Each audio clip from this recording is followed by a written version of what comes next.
Yes, you can work in a lab and you can attach two atoms of gold or ruthenium or whatever to a DNA strand. How the heck do you do that in a live body? We see now that because of this, what they're working on is a very straightforward process that enables them to do exactly that. They can move into body areas with little devices such as this fellow.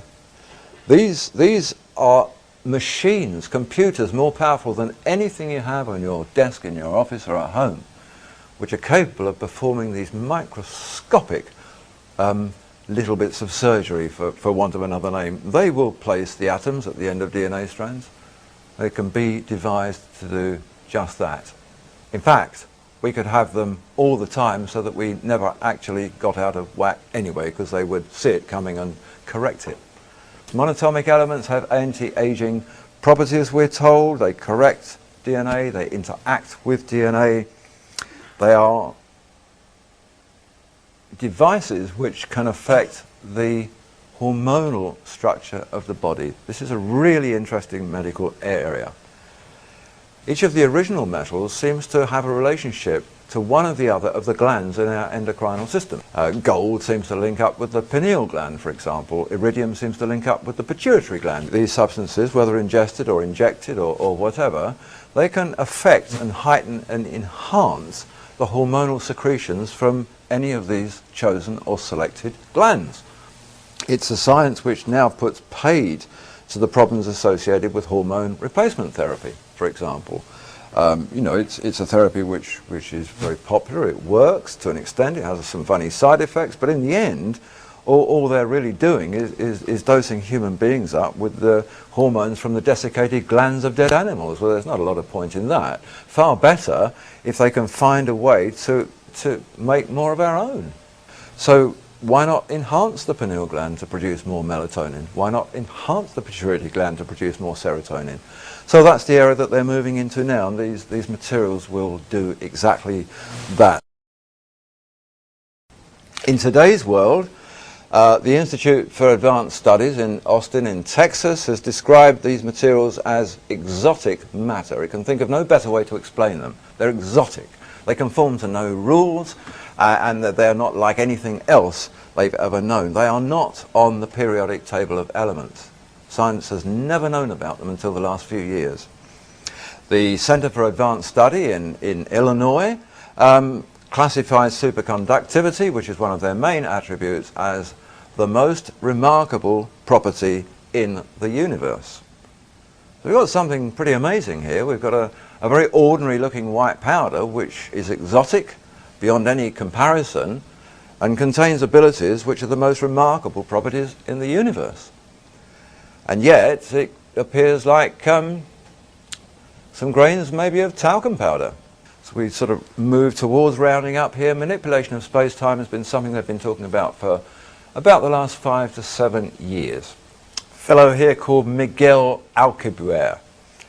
He's a Mexican mathematical scientist involved with the Max Planck Institute in Germany, was working at the time in 1994 for the University of Wales over in Britain.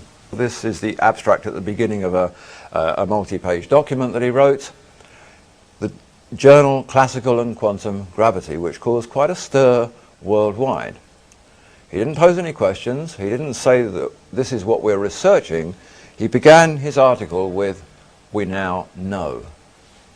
In fact, the abstract reads, "It is now known that it's possible to modify space-time in a way that allows a spaceship to travel at an arbitrarily large speed by a purely local expansion of the space-time behind the ship and an opposite contraction in front of it.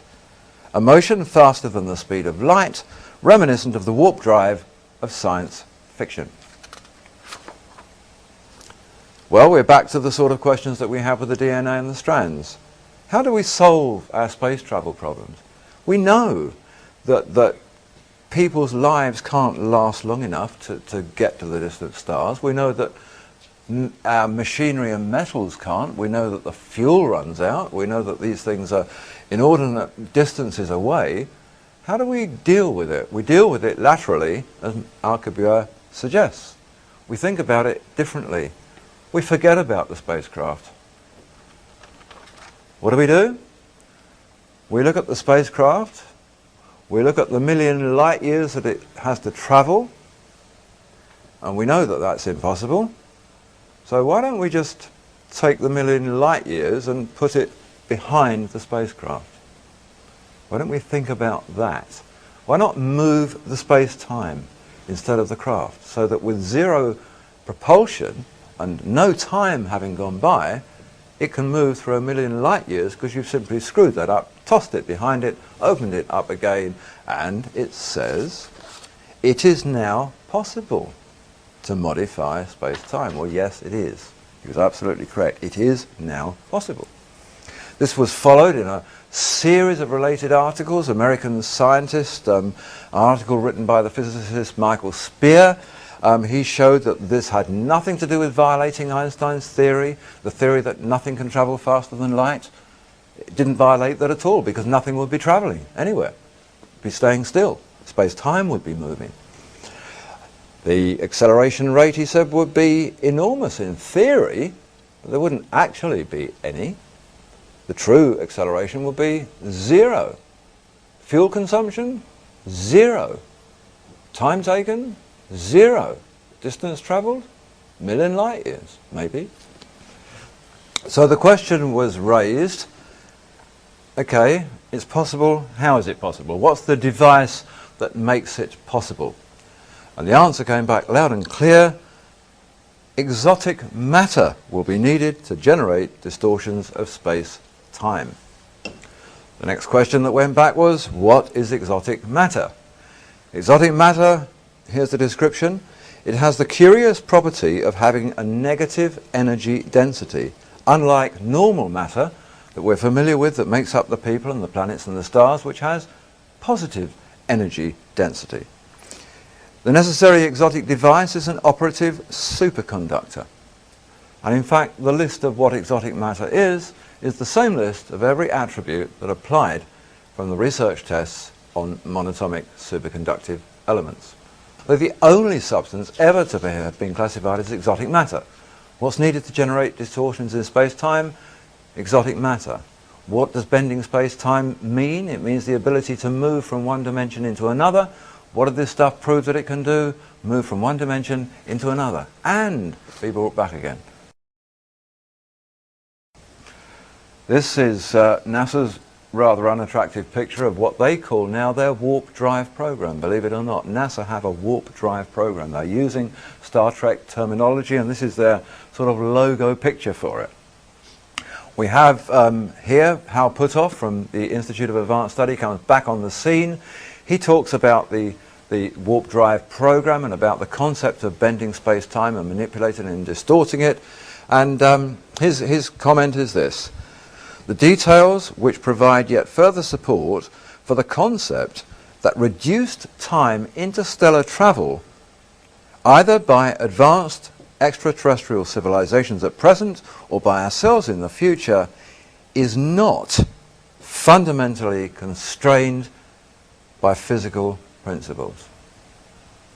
We cannot enter research any day, he's saying, trying to constrain the possibility of our discoveries by the laws of physics that were applied yesterday, because they are already outdated.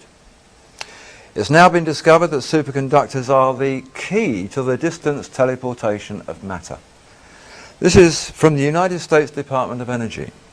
The technique is to prepare a couple of quantum systems some distance apart. We take a digital measurement of the local system and transmit this to reconstitute a new quantum on the other side.